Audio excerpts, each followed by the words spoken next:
Of course, I do have all of the phone lines muted in the background to drop out the background noise and make sure that everything is more pleasant for everyone to be on the call. I am recording the session as well, so it'll get posted out to the intranet for future reference. Um, and then we'll get started here with the presentation here momentarily. Aaron and Corey, if you would please put the audio pin in so that I can unmute you. And then we can take care of that and make sure that you have an opportunity to speak here later as we get on going. So a couple things I want to hit real quick before we get started is these will be placed on the bottom of page 3 of each of the appropriate rate sheets. So a couple things I want to cover real quick, some highlights there. These are all adjustables.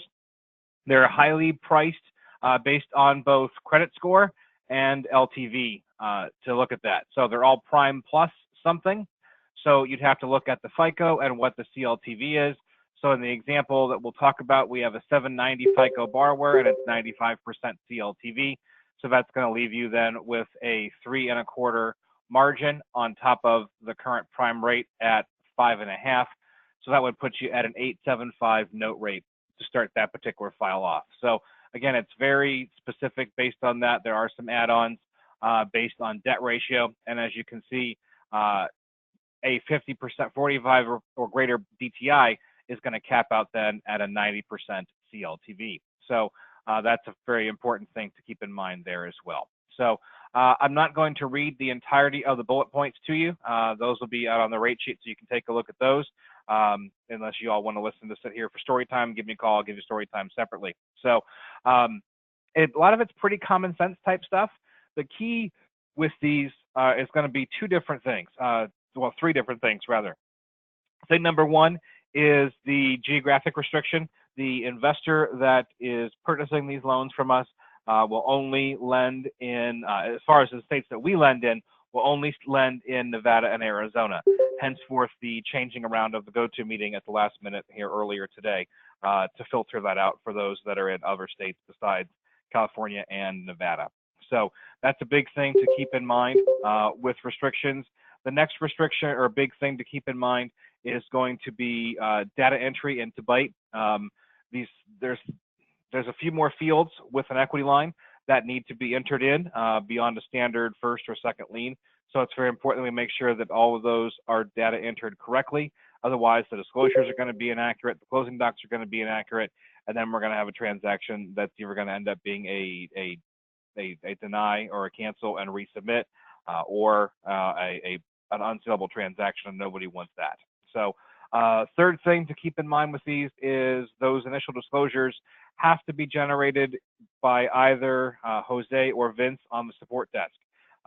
There's some additional fields that are required to be entered on those disclosures that are not captured in BITE. So that requires some manual data entry in DocMagic. So either, like I said, either Jose, Vince, or myself are the only ones who have the ability to issue your initial disclosures for these. So we're making sure that the second set of eyes on there as well to make sure that the data entry is done properly. Like I mentioned, we only have one outlet for these, so we don't want to have a situation where we have a transaction that we cannot sell. So that would be obviously a bad scenario. So I want to cover the data entry component real quick, then I'll turn it over to Aaron to walk through pricing and how that all works. And then finally, we'll close that with Corey for any final questions or comments that he might have as well. So as a side note also, if you do have questions as we're going through the presentation, pop them in the chat box in the GoToMeeting. We'll cover all of those at the end if there are any. And then we'll make sure we put a transcript of that out onto the intranet with the recorded version of the training. So the data entry in BITE, these are a synchronized second lien, just like the CalHFA or the Nevada Housing or any of the other state DPAs or HFAs that have a second or subordinate lien. So you would create your second lien for the HELOC for those, just like you would one of the CalHFA, Home as Possible, or Home at Last, all that other kind of good stuff. So I would suggest you do all the data entry as far as the borrower is concerned, name and address and employment and income and all that kind of good stuff. do all of that on the first lien and then create the second lien, the synchronized second. It tends to be a little faster that way. So you should be all good to go there. So once you've done your first lien data entry, so I have just a sample file here, purchasing a property right down the street in Diamond Bar for $750,000. It's an 80% first or LTV first lien, and then a 15% HELOC that goes along with that. So a total of 95% CLTV. All of these are fully drawn. There are no only draw out part of the equity line. They're all fully drawn, and they all must be done as a combo with the existing first mortgage. So that is an imperative thing to keep in mind there as well. There currently are not any standalone second lien position equity lines that we're offering. That may or may not come down the road, but as it stands right now, these are only offered as a combo with an existing RB first lien. So that being said, we've got our first lien entered in here. We would have gone up and then clicked on our synchronized file, created our second lien, and then in the interest of time, presto changeo, here we have the second lien already created in Byte. So just like our CalHFAs and our Nevada housings and all that kind of good stuff, all the borrower information is going to pre-populate into the file, so you shouldn't have to worry about doing anything extra at that point, except for the HELOC specific information. So the base loan is going to be the fully drawn equity amount or HELOC amount. So in this case, 15% of a 750 sale price is 112.5. So I've entered that there as well. There is one loan program code in here for these right now. It's HELOC 1, which is HELOC concurrent. As I scroll down, HELOC concurrent combo. Like I said, in the event we can make it work down the road to issue the standalones, then there'll be a second program code that gets that entered into there as well. So you'd select that just like you would any other transaction. If you go to the HELOC tab, this way you don't have to scroll through every loan program under the sun. You can click that and save yourself a step there as well. So that'll populate most of the information into the transaction for you. When you're selecting the purpose of the loan, it is very important to pick the purpose properly. On a purchase, you would add or select purchase money second. On a refi, it would simply be second. That pushes out to DocMagic and will specify the booklets that are generated. Obviously, on a purchase, they have to receive the home loan toolkit. On a refi, they do not. So that's the driver there. So again, it's very important to make sure that the data entry is done correctly. Mortgage type is going to be HELOC, unlike FHA or conventional or all that kind of happiness there. Like I said, they're all going to be ARMs. They're all a 360-month loan term that has a 60-month draw, or 60-month or 5-year interest-only period at the beginning, and then we'll talk about the draw and repayment here in a second. So like we showed on the rate sheet earlier, we had a 95 CLTV and a 760 or better credit score. So we had a 3.25 margin plus and a 5.5 index at prime. So that'd be 875 for a note rate as of today, which we have entered into here. So two things for data entry, excuse me, as well, would be if we click on the details tab for the equity line, there's going to add some additional fields to put in there as well. The HELOC credit limit is going to have to be entered, as well as the initial draw amount, which is the same as the note loan amount. So those should both be the same in our scenario. Our interest rate should pull over. That rate is good for 1 month. This is just like a credit card, so it changes every month. So they're based on the weekly average prime, and a lot of this should pull in, assuming you pick the loan program properly in Byte to begin with. The index you'll have to enter in off the rate sheet, as well as the appropriate margin, or that may pop in from Optical Blue. We'll let Aaron talk about that here shortly. Draw period, that 60-month interest only is also a 60-month draw period. So that consumer, if they pay the equity line down during the first 5 years, let's say they sell the house they had, or they hit $50,000 on a scratch-off lottery ticket or whatever the scenario is, have a bunch of extra cash, they can go ahead and pay this down, and then would be able to then draw against it again later if they wanted to. So they have a 60-month draw period. After that 60 months or first 5 years has expired, it turns into a fully an amortizing transaction with no more draws, and they have a 300-month or another 25-year repayment period on that. If for future draws, like I said, if they pay it down, the investor does have a minimum draw amount, so they do have to borrow for at least every advance at least $500 on that. There are no annual fees on this, nor are there any, or is there any early termination fee in the event that they close out the equity line ahead of its schedule. So a couple things to make sure that that is done. All that data entry, if it does not populate in from Optimal Blue, or will need to be done in off the rate sheet. So that's very important to make sure you have done accurately, as well as the ARM info. So this should all pull in from the loan program, but you'll need to double check it and make sure that it is accurate as well. So you've got an interest rate that's going to be based, again, either whatever comes out of OB or based on the rate sheet at the fully indexed rate. The index value gets entered in separately, as does the margin that will generate the disclosures properly as it goes. There are no caps on this, but all of them do have a maximum interest rate of 18%. So in order to calculate the life cap to get to that 18%, you're going to have to take the current note rate minus 18 and enter that into the life cap box in order to get the maximum interest rate of 18% to be calculated. Everything else below should pull in from the loan program when you select that in BITE. Otherwise, if you don't pick the loan program and you manually fill it out, then you're going to have to do all of this manually. So that should cover all of that. Like I mentioned, once the disclosures are ready, you'll send an email over to support@bancorp.com, and either Jose or Vince will take excuse me, a look at your loan and generate out your disclosures via DocMagic.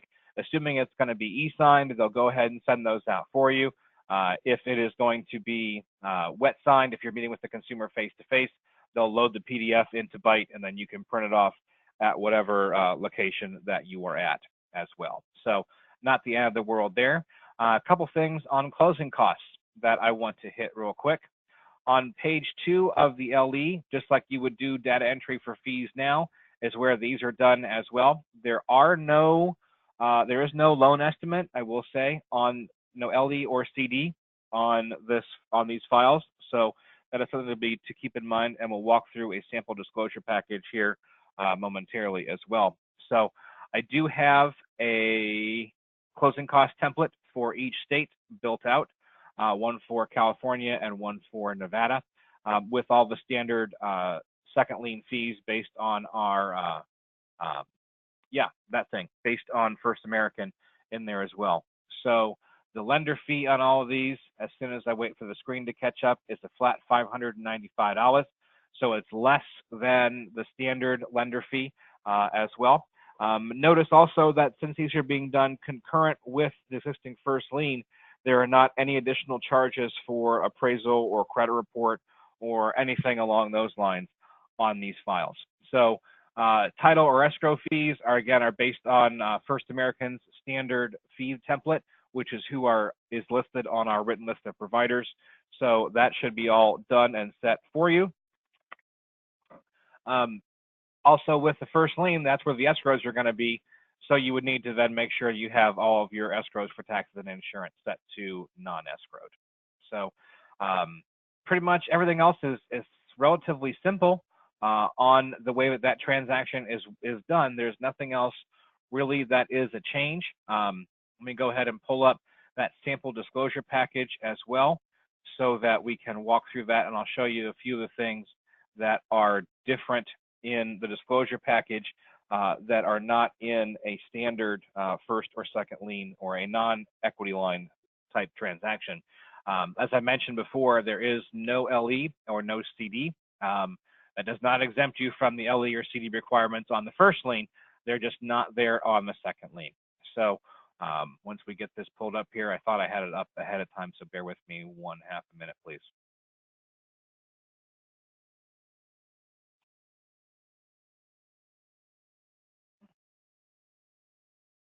So we have the standard loan detail report that's going to come out of DocMagic, just like anything else. I'm not going to read that to you unless you really, really want story time.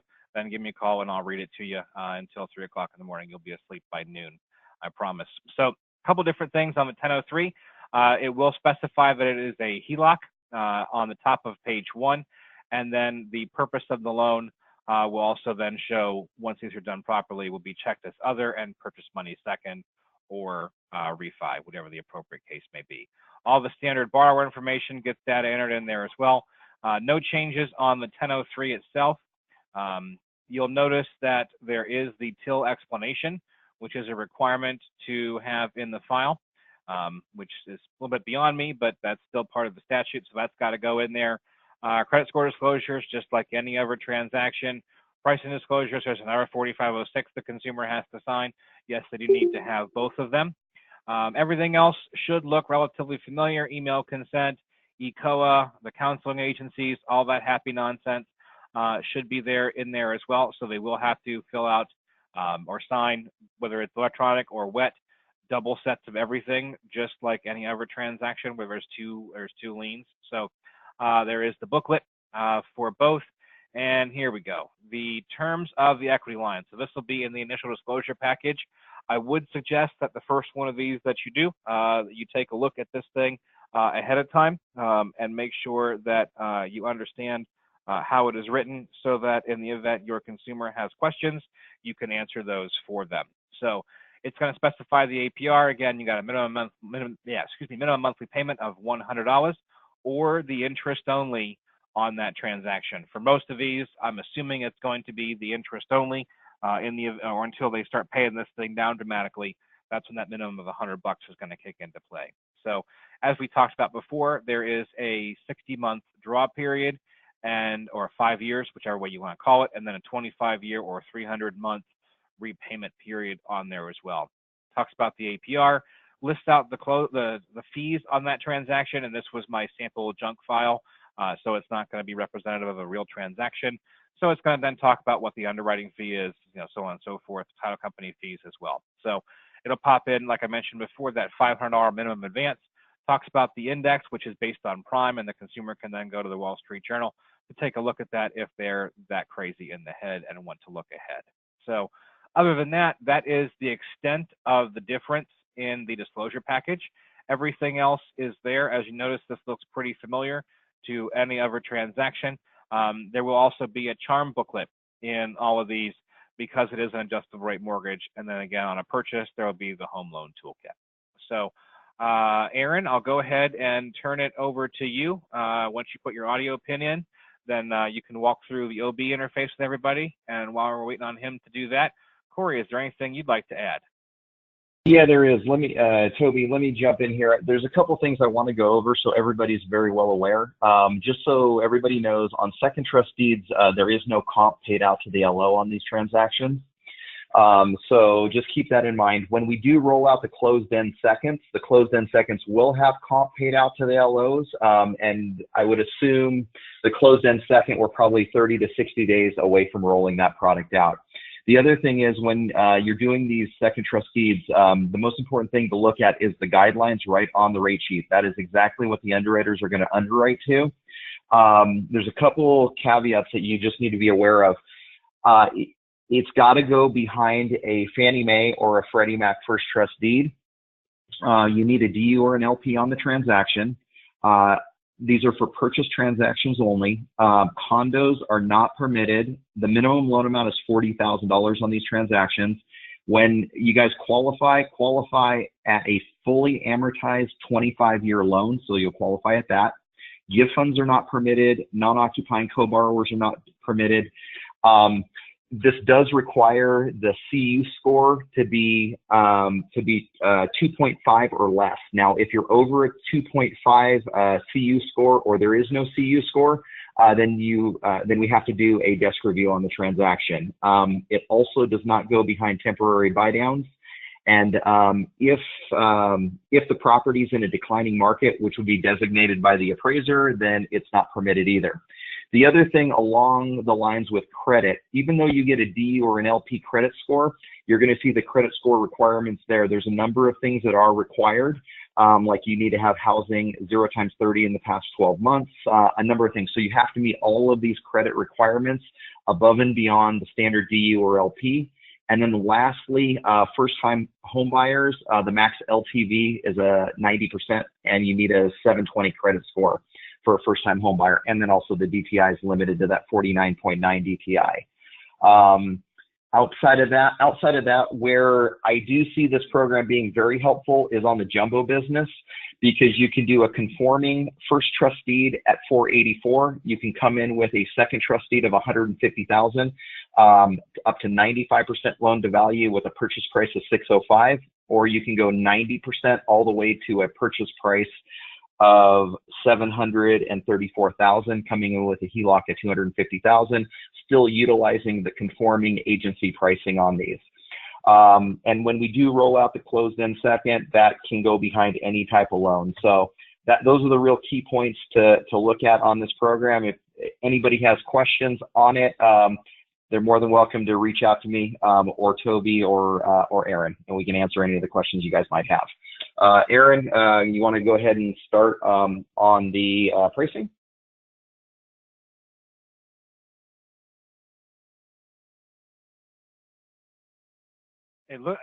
For some reason, it looks like he hasn't put the audio pin in, so I can't unmute him. So Aaron, try the pound and then whatever the pin was I sent you, and then pound again. In the meantime, so we are cognizant of time, I'll hit some of the questions in the chat box until you resolve your tech issue. Let's see, questions in the chat box. So Sean, hopefully you resolved your sound issue from a half hour ago. If not, there's a recorded version that'll go out onto the internet. Probably either later today if Carlos is in. I think he might be out for a long weekend, so it'll end up on the internet sometime next week. Wendy's question, can we do cash out with a second less than 1 year seasoning? These are purchase money only, so that it's not going to work for a refi. So hopefully that answered that question. Natalie's question, what's the benefit of doing these versus Cal-Hafa versus my home and the school home? I think Corey hit that. These are really more so for the jumbo product rather than the first-time home buyer. So hopefully that answered that question. Corey, is there anything you wanted to add on with that? Well, it's for jumbo, and it's also selling, no MI. You can go out and advertise it as a no MI up to 95%, doing a first at 80, a second at 15%, and still being within the conforming or jumbo loan limit. So that's really it. For the minimal down, it's not going to work. On the Cal-Hafas, they're all at 100%. Okay, perfect. So, and Jose has posted out a helpful how-to tip on how to create that synchronized second lien. He threw that in the chat box. So we'll wait for that here to load up, and we can go ahead. If you have questions on that, shoot him over an email to support, and they can email this link directly to you on how to create that second synchronized second lien if you need assistance for doing that. And then Sean, looks like you figured your sound out. Perfect. Nikki's question, did Corey just say credit score must be 720 to go to 90? To go to on a first-time home buyer, it does have to be 720. Otherwise, to go to 90, you're at 680 to get that done. So, Nikki, hopefully that answered that question. Wendy has questions about TCF. You'd have to reach out to TCF to talk about their products. I'm unfamiliar with the TCF equity line products. Hopefully, Wendy, that answered that question. Alma's question, can you refi a current HELOC? No, you cannot. These are for purchase money only. Monique, geographic restrictions. These are available only in California and Nevada. No other states may the property be located in. And I believe that is it. Aaron, have you resolved your mute issue yet?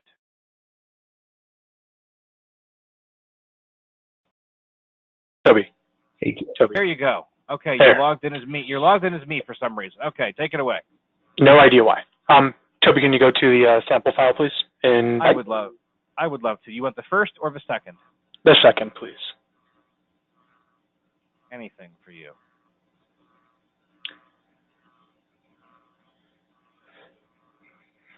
So once you're ready to lock, go into the second HELOC loan. And Toby, I need to get into.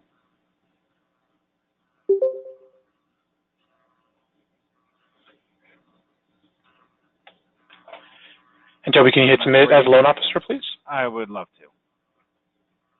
So what's going to happen is Opera Blue is going to basically have you do both the second and the first, but it's going to require you to do the first initially. But when you come in here, there are a couple of key check marks that you have to make sure are checked or just verify. So under base loan amount, where it says search for first, please make sure that that is checked off. And then you see over there where it says search for HELOC in your second lien, and then the lien draw equals that same HELOC loan amount. So those two need to be identical for the system to act correctly. So if you can scroll down just a little bit to first lien search criteria, because you're running it through the second lien, which is how we're doing it at the moment, the conforming, non-conforming, all that there's no loan type selected. So please click on the radio button for conforming. And since the second lien is obviously ARM transaction, amortization type, please check fixed for me. Leave ARM, please. Oh. Both are fine.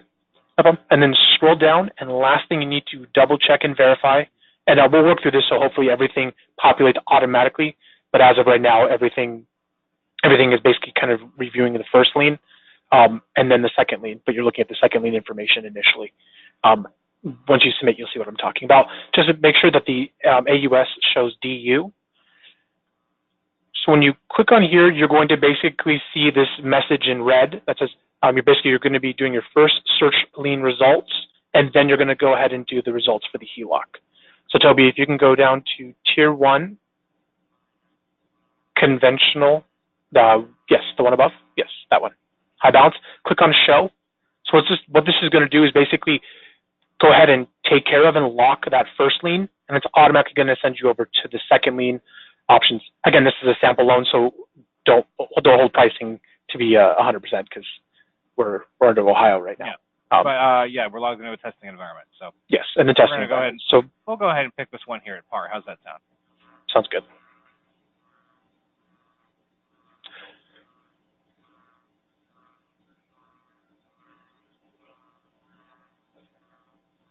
So now that you've already submitted basically your first lien, you're going to see that the second lien combo down here, it's just showing ineligible. Just undo the DU for me, Toby, and do not specified, and hit resubmit. Resubmit. Thank you.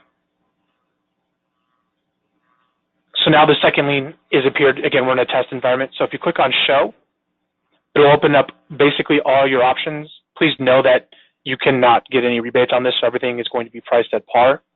And then so what you're going to want to do is select the same time frame that you have on your first as you would your second. So let's just say, for example, we did a 30-day.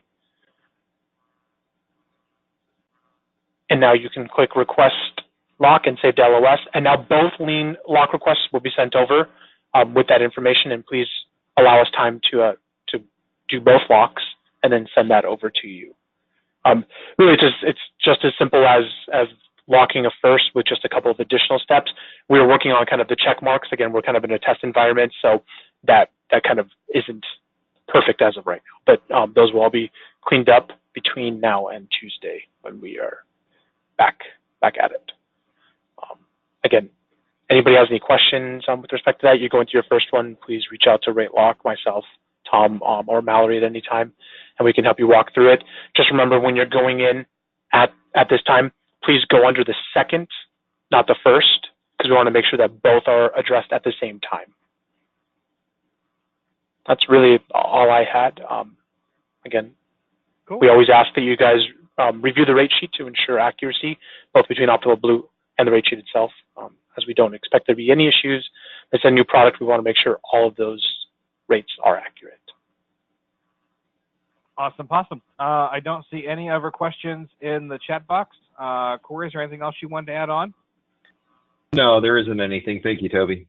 Cool. So anybody, if you have questions down the road, either reach out, like Aaron said, if it's a pricing or lock question, reach out to RateLock. If it's a program question, either Corey or myself or somebody else. And otherwise, take a look at the recorded version that'll get posted out to the internet at some point next week. Have an enjoyable holiday weekend. Thank you.